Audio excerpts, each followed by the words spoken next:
YouTube channel story মাস্টারের পক্ষ থেকে সকল দর্শক বন্ধুদের জানাই আমার আন্তরিক অভিনন্দন। আশা করি সকলেই ভালো আছেন, ভালো থাকবেন। আজ আপনাদের শোনাবো এক নদীর ঘাটের ঘটনা। নদী আমাদের মাতৃস্বরূপা। নদীর কাছ থেকে আমরা প্রচুর উপকার পাই। নদীর জন্য তার দুই তীরের জমি হয়ে ওঠে শস্য শ্যামলা, সবুজ বনানী। পূর্বে বাণিজ্য পথ ছিল একমাত্র নদী কেন্দ্রিক। কত সহস্র ঘটনার সাক্ষী এই নদী। নদীর এই শান্ত নির্মল রূপের মধ্যেও থেকে যায় কিছু দুর্ঘটনা, কিছু ক্ষত। সেই রকমই এক দুর্ঘটনার কথা জানাবো আজকের এই এপিসোডে। এক ভয়ঙ্কর ঘটনা। ঘটনাটি শুনেছিলাম আমার এক বন্ধুর খুড়ো মহাশয়ের মুখ থেকে। তাকে সকলেই নবীন খুড়ো বলেই ডাকে, যদিও তিনি ছিলেন বয়স্ক প্রবীণ।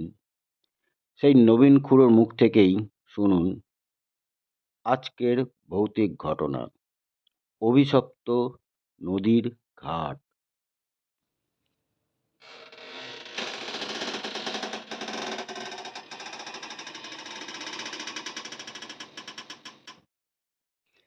আজ থেকে প্রায় 40 বছর আগের ঘটনা।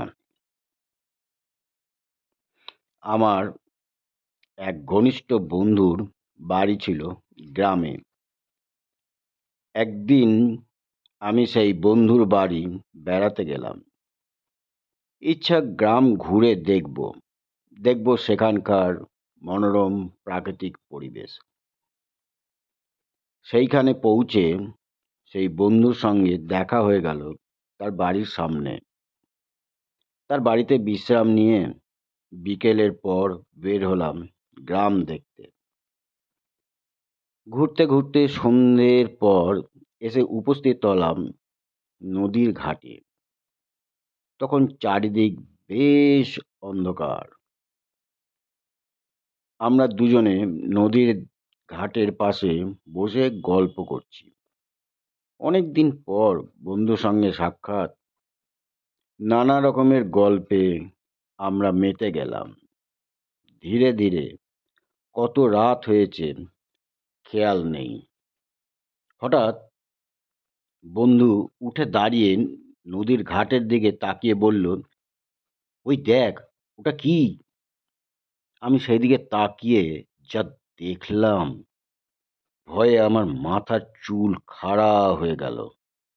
দেখলাম কেউ একজন নদীর জলে ডুবে যাচ্ছে। হাতটা তুলে বলছে, আমাকে বাঁচাও, আমাকে বাঁচাও।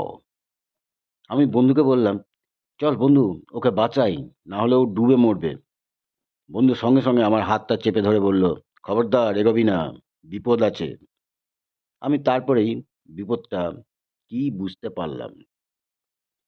দেখলাম সেই ডুবন্ত মানুষটাকে ভালো করে জলের উপরে ভাসছে এক ভয়ঙ্কর প্রেতাত্মার মুখমণ্ডল। হাতটা তার রয়েছে জলের উপরে, ভয়ঙ্কর তার মুখমণ্ডল দেখে আমার শরীর হিম হয়ে গেল। সেই প্রেতাত্মা বলছে, ওরা আমাকে বেড়েছে, আমি ওদেরকে ছাড়ব না। আমি প্রতিশোধ চাই, প্রতিশোধ। তোরা কেউ বাঁচাতে পারবি না। কে কাকে মেরেছে, কিসের প্রতিশোধ, কিছুই বুঝতে পারলাম না। কিছুক্ষণ পর দেখলাম আর কিছুই নেই, নদীর জল নিস্তব্ধ। আমি বন্ধুকে বললাম, এ কি দেখলাম? তখন বন্ধু বলল, সে এক ভয়ঙ্কর কাহিনী। সেদিন ছিল বিজয়া দশমী। গ্রামের সবাই দুর্গা প্রতিমা নিয়ে ঘাটে উপস্থিত হয়েছে। মহা সমারোহে চলছে বিসর্জনের পর্ব।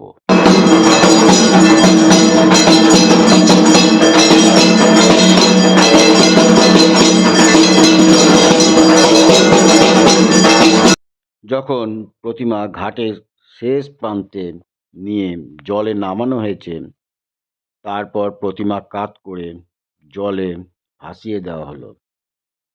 ঠিক সেই মুহূর্তে ভবেশ নামে এক তরুণ সেই দুর্গা প্রতিমার তলে চাপা পড়ে যায়। সকলের অলক্ষ্যে সে জলে ডুবে মারা যায়। গ্রামের সকলে যে যার বাড়ি চলে আসে। পরে ভবেশের অনুপস্থিতি সকলে জানতে পারে। তারপর ঘাটে খোঁজ চলে। প্রতিমার কাঠামো সরানোর পর দেখা যায় ভবেশের সেই মৃতদেহ। তারপর থেকেই প্রায়ই ভবেশের প্রেতাত্মা এই ঘাটে নদীর জলে ঘুরে বেড়ায়। অনেকেই দেখেছে সেটা। আজও ভবেশের সেই শেষ মর্মান্তিক আর্তনাদ শোনা যায়। তোরা কেউ আমাকে বাঁচালি না রে, আমাকে মেরে ফেললি, আমি মারা গেলাম। আজও তার সেই আর্তনাদ বাতাসে ভেসে বেড়ায়। তাহলে দর্শক বন্ধুরা, এই ছিল আজকের ঘটনা। ঘটনাটি ভালো লাগলে কমেন্ট অবশ্যই করবেন, আর চ্যানেলটি সাবস্ক্রাইব করতে ভুলবেন না। যারা ইতিমধ্যেই সাবস্ক্রাইব করে দিয়েছেন তাদেরকে জানাই সকলকেই অসংখ্য অসংখ্য ধন্যবাদ। নমস্কার, ভালো থাকবেন।